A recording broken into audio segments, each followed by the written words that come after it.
And we're back. Week 4 of Touchdown coming at you this week from Pointers in Vienna, Austria. As always, I'm your host, Joel Turpin.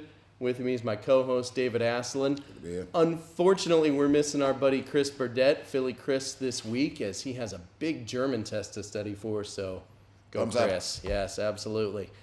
And, we're just going to get started by talking a little bit about Week 3 in the NFL.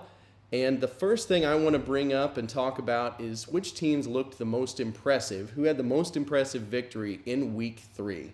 And I'm going to just start off this segment and make my call. I'm going to go with the Pittsburgh Steelers. Now, part of this, and a big part of it, is their opponent. They're going up against Carolina, and as any of you who watched last week's show know, I was talking up Carolina last week, so a little bit of egg on my face. But I was talking up Carolina and their defense and their run strength and really everything that they just didn't bring to this game. Pittsburgh, to put it bluntly, looked quite impressive. The game itself started a little slow. The first half had very few points to speak of, trading field goals, field position, short drives that didn't really go anywhere. Even then, though, Pittsburgh was looking a little better than Carolina was. They were coming a little closer. They just weren't putting it in. The game was broken open in the third quarter, and this is a point I'm going to come back to. There was a touchdown in the third quarter after Pittsburgh. They got down to the goal line. Carolina stopped them. Then they were flagged for an offsides penalty on the field goal attempt. New set of downs for Pittsburgh. They scored the touchdown. I'll come back to that in a moment. Their Achilles heel. Yeah. Basically, Carolina answered, kind of kept it close for a moment, but then the Pittsburgh running back, Le'Veon Bell, broke an 80-yard run, and the route was on. It was really never close after that. Pittsburgh won with a dominant ground game, over 100 yards rushing from both Le'Veon Bell and his running mate, LeGarrette Blount. And Pittsburgh wide receiver Antonio Brown showed again why he's one of the best in the game. He took it to the house. No one could stop him. Pair of touchdowns. Awesome receiver. What I want to talk about, though, real quick is that if you're watching football, any play in the game can be the turning point. That run from Le'Veon Bell, a simple run on about the 10-yard line, you don't expect it to be big. It was. A field goal attempt, suddenly there's offsides, Pittsburgh gets the touchdown, the momentum changes. That was the turning point of the game. So any touchdown, any play at any time can be the turning point in the game. It's always special teams or usually a penalty that can turn a game around like that. There's not much I can add to that. Big Ben is getting the job done, but more importantly, they're doing it on the ground. They've got the number one rushing team right now in the NFL. Bell is averaging over 100 yards per game. And you mentioned Antonio Brown as being one of the top receivers in the game with weapons like that. Defense is still giving up a lot of yards, though, in Pittsburgh, and that's just something in a division known for their defense, which I'm going to talk about in a minute, the Cincinnati Bengals. You can't constantly keep relying on the offense to win these games for you, especially in that division they're playing. True enough. I picked Cincinnati Bengals, the same division. Andy Dalton is now playing some big boy football right now in the NFL, and whether he is better than he was in his previous seasons, or he's finally got an offensive line that's giving him protection and giving any quarterback in the NFL enough time to throw the ball, they're going to start putting up some points. That's that side of the ball, but Cincinnati is doing this defensively. Yeah, is what they're doing. They have got some major meat on that side of the trenches. They're winning it in the trenches. They got a 6+ turnover rate. Granted, Dalton's got the weapons of running back workhorses, Giannato Bernard and Jeremy Hill, which in turn does free up this core of receivers that Dalton was working with. And there is this air that finally Marvin Lewis, in his 12th season with the Cincinnati Bengals, might win that elusive first playoff game of his career. And this is the first time that you see the Bengals actually balanced on both sides of the ball. Yeah, one thing that I noticed in that game, I got to say, Cincinnati obviously was dominant, and from the start, they were They looked good, but additionally, Tennessee looked monumentally bad in that game. Jake Locker was really locking in on his targets constantly. He looked horrible compared to where he started out in week 1. He could have thrown another pick or two quite easily. They ended up basically, dropping a ball or two that could have been an interception. It could have been a much bigger score than it was. Yeah, but keeping it on the theme, the first 3 games are the ones who have, and not just last week's game, but they are playing just all around better football. Right. And now, having spoken about the Week 3 impressive wins, we're going to talk a little bit about who should be worried. Which teams, coaches, or players are in danger of a lost season, a lost job, or perhaps just losing their starting position? I have chosen the Green Bay Packers. Now, don't get me wrong, Green Bay isn't out of it by any means. It's only 3 weeks into the season. But if there is such a thing as a must-win Week 4 game, I think Green Bay's staring at it right here. They're going in and playing Chicago, a division rival, a team that has won 2 games and is going to get a solid 2-game lead if they take this win. Detroit is also playing this week against the Jets and could also take a 2-game lead if Green Bay loses. And let's face it, the Packers have not looked good this season. Their only win so far was an unconvincing come-from-behind home win over the New York Jets.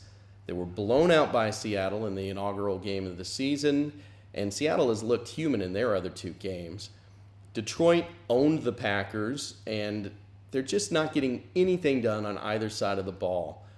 Their running game has been non-existent. Coming into the season, we thought that Eddie Lacy was going to have really maybe a breakout season, build on his rookie year. Hasn't happened so far. Quarterback Aaron Rodgers has looked very human. He's not looking like his old self who can just win games for the team. He's having problems connecting. He's just not been consistent. And if they lose to Chicago, they're going to find themselves really behind the 8 ball and having a hard time coming back and making any noise in a very tough NFC North division. So that's my who should be worried choice of the week. What do you think about that? Nah, there's not much I can add to that. Aaron Rodgers' touchdown numbers are down so far in the first part of the year. In his last 2 full seasons, he was averaging over 40 touchdowns in 16 games. He's definitely down in that department. You mentioned the defense. It's just people are just running all over him. The secondary is not even, they don't even show up from time to time. Eddie Lacy is averaging only about 40 yards per game. People are expecting 145 at this time, but it was all talked up in the preseason. That doesn't seem to be working out. If I was a Packers fan, I'd be worried about even making the divisional playoffs at this early in the season. And so who did you choose, Dave?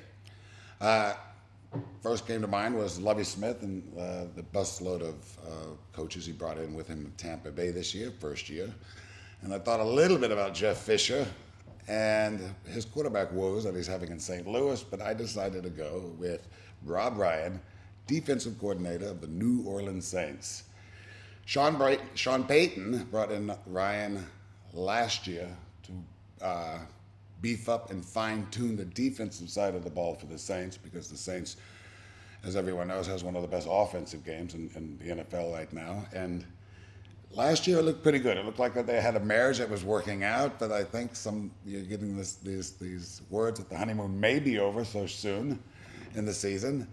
They rank 10th in the league against the run, but they have absolutely no play in the secondary or in the pass defense, and they're putting no pressures on the quarterback. And granted, they've had some key injuries in Marcus Bell and a banged-up Curtis Lofton, savvy veterans that play for their defense. They've got a real tough schedule coming up in the next couple of weeks. They haven't shown like they're playing the New Orleans Saints that we're used to seeing, especially in the division now where the Falcons look like they're playing better ball, etc. If I was a Saints fan, I might also be a tad worried going into the season. Although as early as it is, and I mentioned this at the beginning of before we started recording today, it's only the 4th week going into football. And as early as it is, we've got so many surprises on both sides of the conferences. Yeah, I do agree that he's a bit of a worry, or he should be worried a bit at this point. it's good to remember that 2 years ago, coming off of their own scandal, New Orleans defense was horrible. Sean Payton wasn't there. They had to change defensive coordinators and schemes without really anyone there in charge of the ship. Yep. And that is why they brought in Ryan last year to turn things back around. And he did do a very good job of getting them back to respectability. So I think they're going to give him a little bit of a leash. They'll let it roll for a little while. But they have looked, frankly, not very good so far this season. And they do need to step up their game, not getting a lot of pressure on the quarterback, and just need to look better to make this happen. So, yeah, I think that's a good call. He should be a little worried. Okay, we're going to take a break now, and when we come back, we're going to talk a little bit about next week's games, do a little wrap-up of how we did our picks, and make some picks for the upcoming contests. We'll see you then.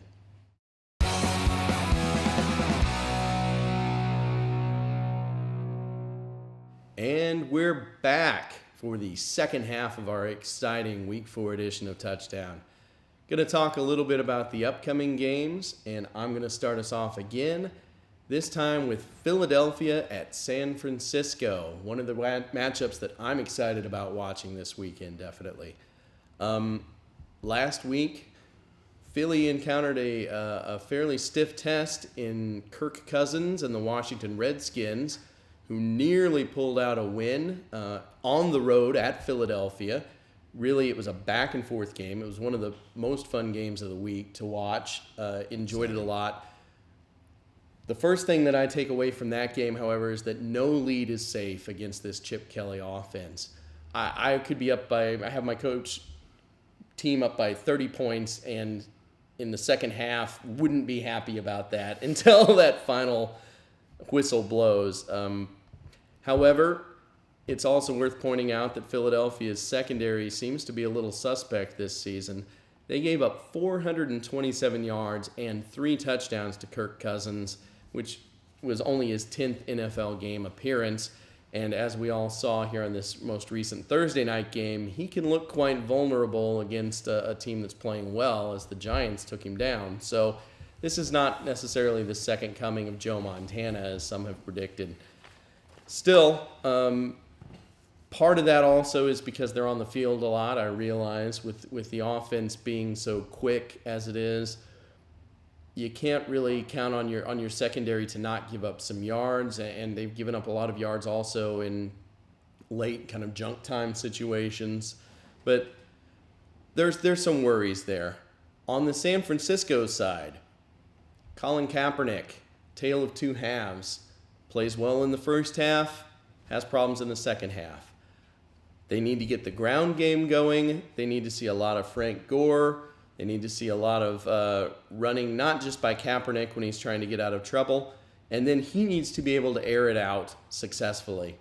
To me, he needs to look for his top wideout, Michael Crabtree, a little more and not spread the ball around to all the fourth and fifth receivers like he likes to do. And what's really going to help him is if tight end Vernon Davis is able to get back on the field. There are indications that he will. I think that's still going to be a game-time decision. But if he can get out there, that outlet valve has always been very important for him, and I think would improve their game tremendously on the offensive side. Their defense is not as solid as it has been in years past, but it's not as bad as some people were fearing as the season got started. They need to get more time off the field in the second half, though. We need to see more out of Kaepernick in the offense. My take, San Francisco finally puts together a total game effort, and Philly suffers its first loss of the season. There's not much I can add to that. I totally agree with your choice right there, so I'll keep this brief. I think Philadelphia is due for a loss. I mean, they faced a Washington team that I didn't think was all that great myself. San Francisco is playing at home, West Coast offense. I think if San Francisco gets on the board first, it'll be a hard time. It's not a game of playing catch-up in the new San Francisco stadium. Okay. Yeah, well, I also, though, just want to mention that San Francisco was another team that I considered for my who should be worried, with Arizona, Seattle in their division, getting strong. San Francisco really needs this win. Must win. And lots of times that can be the difference in the NFL. And Dave, you're going to talk about Green Bay at Chicago? Yes, I am. Must-win game for the Packers. I mean, that's the understatement of the week, I think, especially in this division with Detroit and Chicago playing very good ball. They are going into Soldier Field. I won't talk much about Green Bay because we talked about that earlier. We know the numbers with Aaron Rodgers at the moment. Lacey's not playing the way he should. And the defense shows up from time to time.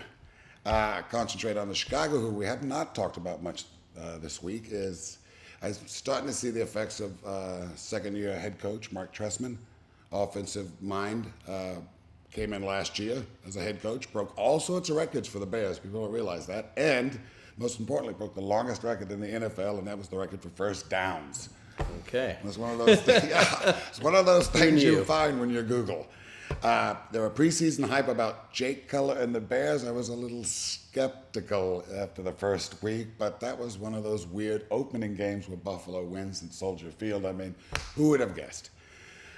He seems to have mellowed out a little bit in his pocket, and he too has protection and time to throw the ball. And he's got a wealth. He's got the absolutely cornucopia, the gems of receivers on he can toss to, and Martellus Burnett, Brandon Marshall, and Alshon Jeffries. Alshon Jeffries. I was just going to mention that because not many people were talking about him at the beginning of the year. And you also got Santonio Holmes in a pinch. So I mean, with a receiving core like that, you can't nothing but improve. And it is only week 3, gentlemen, but we are seeing a Chicago defense and offense playing good balanced ball, similar to the Bengals.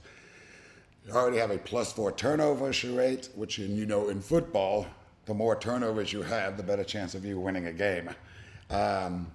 If they stay healthy, and at this time they had 11 takeovers in the 5th week in 2011. If they stay healthy, we might see a much better and improved Chicago football team that might even be faced to win the division this year. So you're taking him in this game, I think. I'm going to take them in this game. Green Bay hasn't shown me, we said, defensively anything, and Chicago's playing some good balanced ball, and they are playing in Soldier Field. I'm going to go out on a limb here and say Green Bay pulls off the road upset. Yes. It's more of a gut feeling than anything intelligent. I'm probably setting myself up for another week with bad picks, but so be it. I think they need it more, and that's what it comes down to. I think if they lose this game, their season has the chance of getting away from them, and I think they find a way to put it together. What I really am looking for in this game, though, is an offensive display on both sides of the ball. I think this game is going to be high scoring. If I was going to bet, I'd bet the over. Exactly. I don't know what the line is, but I'd bet the over, whatever it is. 58 maybe. And I also see a return to a ground game on both sides of the ball. I think this is the time when Eddie Lacy finally gets his game together and has a good one. And Matt Forte, similarly, has had problems on the offensive line side of the ball for Chicago. I think he'll put it together and have a good ground game there for the Bears. And what we'll see is a high-scoring game with a lot of offense. Looking forward to it. In all fairness to Forte, he does have more receiving yards at this point in the season than he does rushing yards. So they are utilizing him on short and third down situations. Okay. Now we're going to talk a little bit about our personal game of the week. Maybe not the matchup that everybody's looking for, but as you well know by now, we have one New England fan here, and we have one Kansas City fan. And we have those two teams playing each other at Arrowhead Stadium, Monday Night Football, the game of the week. And we're going to talk about it from both sides and get a little perspective. Start with Kansas City. They suffered a humiliating home loss in their opener to Tennessee. Nothing went right, and they haven't been back home since. But when they've been on the road in weeks 2 and 3, they've played much better. First, they were at Denver. They played tough against the Super Bowl attending Broncos and made it a game when nobody expected to, despite a rash of injuries on both sides of the ball. Then they went into Miami, and they really dominated the Dolphins on the road, a team that beat New England in Game 1, I'd like to point out. And Please do. It was an exciting game as a Kansas City fan. Backups, they were missing 3 people who had a total of 3 Pro Bowls apiece between them in safety Eric Berry, who should be returning this week, All-Pro running back Jamal Charles, who should also be returning this week, and linebacker Derek Johnson, who's out for the season, unfortunately. Oh. Yeah, so despite that, they were in the backfield constantly in Miami, gave quarterback Ryan Tannehill almost no time to throw the ball. They can do that again this week with Jamal Charles back running on the offensive side as he should be, or even with backup Nile Davis running the ball like he did last week. I see Kansas City pulling this one out at home, and it may not be close. Dave? I couldn't disagree with you more. But strangely enough, I see this as a game that Kansas City must win. At home, playing against the New England Patriots, which have played inconsistently.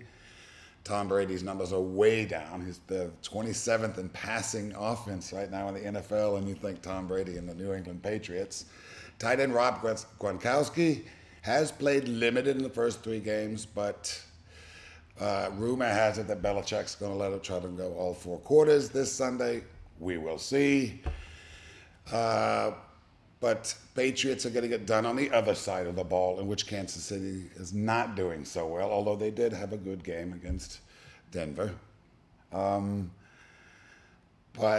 I see my Patriots squeezing one out because Brady's got to kind of keep the media down and to a dull roar and things like this. I mean, you know Bill Belichick. If it's not working, I mentioned they had offensive line. They got a new offensive line coach that's starting this year. They're doing adjusters with that. Offensive lineman Logan Mankins was traded just before the season started to the Tampa Bay Buccaneers by the Patriots. So the offensive line is adjusting a little bit, but the Patriots will fix that. And once they can establish the running game a bit more in New England, I think you see Brady's numbers go up. But being a New England fan, you know I couldn't pick the Chiefs, especially this week. Of course not. I say the Patriots win it, but a close one. It's a closer than most people would expect. Fair enough. One more rebuttal. Crazy crowd, Arrowhead, Monday night. It's a hostile environment. It's going to be hostile. I've been there on a Monday night, and it's a great Monday setting. Night football yes, as well. Monday That's night correct. football. Going to be a good one. And I'd like to point out, too, Patriots, bad passing, and yet they were playing Oakland last week. Are you kidding me? Come on. Offensive line, I mentioned it before. I mean, if your quarterback doesn't have time, we mentioned Dalton earlier. If a quarterback's got time, no matter who you are, you can pick any defensive part. Yeah, and his offensive line's adjusting in New England, but they'll get it together. You know Belichick. Hello. Let's keep it real. Okay. What we're going to do now is just throw out a few additional picks. Hit them quick, couple lines, nothing in depth. And let's start off with Carolina at Baltimore. Dave, who you got? Carolina at Baltimore. This is a tough one. This is tough. Offenses sometimes show up on both sides of the ball, but you know defense is definitely going to show up on both teams on this game. Notorious defensive-minded squads on both in Baltimore and Carolina. I think it depends on how Cam Newton plays. See how loose he is. Play in Carolina? At Baltimore. I'm so sorry. I still say Carolina squeaks this one out. Okay. I have Carolina as well. I think they're going to be hungry after that loss with Pittsburgh, and they're going to come in and show up Joe Flacco. Expose Flacco. Yes, exactly. The next game that we're going to hit quick is Detroit at the New York Jets. I'm going to go with the Jets at home. Again, bit of a gut feeling, but they've been very close. Detroit has a surprisingly good defense, but I think Geno Smith is going to get it done and pick up a win. Simply put, if the Lions get behind in the first half, where their quarterback, Mark Stafford, has to start playing catch-up and forcing the ball in, then maybe they see the Jets win. But I see the Lions pulling this one out of the way. They got to keep pace with the Bears. New Orleans at Dallas, the late game on Sunday night. Boy, that's a tough one. which Dallas team is going to show up. I just talked up the non-defense of the New Orleans Saints just a minute ago. I got to give this one to Dallas. I just got one of those gut feelings. No special reason. I just think New Orleans is a little confused. I mean, you can't Drew one player cannot run okay with a whole football team until they figure out what's going on the Saints defensively. I think Dallas pulls this one off. And we also have our picks from our missing colleague, Philly Chris Burdett, this week. Just going to go over those real quick so we have them on record. He picked Philadelphia to win at San Francisco. Big surprise there. Okay. Kansas City at home on Monday night against New England. New Orleans to win on Sunday night against Dallas. Chicago to win at home over the Green Bay Packers. Carolina to win at Baltimore. And the New York Jets to take the home contest against the Detroit Lions. Oh. I did fail to mention at the start of this segment how we did last week, so I should probably run it down now. Please do. San Diego at Buffalo. We all picked Buffalo. We were all wrong.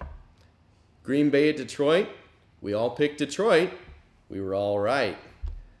Denver at Seattle. This was our one disagreement for the week. Philly Chris and I went for the Seattle Seahawks at home. That game went into overtime, so obviously it was close. Dave picked Denver. We were right. You were wrong. Washington at Philly. Again, we all picked Philly. We all look like geniuses. San Francisco at Arizona. Not so much. We all took the Niners. Arizona won it. And Pittsburgh at Carolina. Once again, we were all three wrong by choosing Carolina to win when Pittsburgh dominated the game. So we'll see how we do next week. This time it was Joel at 3-3. The first time I've come in at least tied for the lead. Chris at 3-3 and Dave at 2-4. So my trend continues to go upwards. We'll see how it goes. Next week I expect to be just a rousing success. We'll see. Yeah. And until then, thanks for joining us on Touchdown. We might have a little addendum segment here at the end, so if you stay tuned after the credits, we might see a little extra. Have a good one. Bye-bye.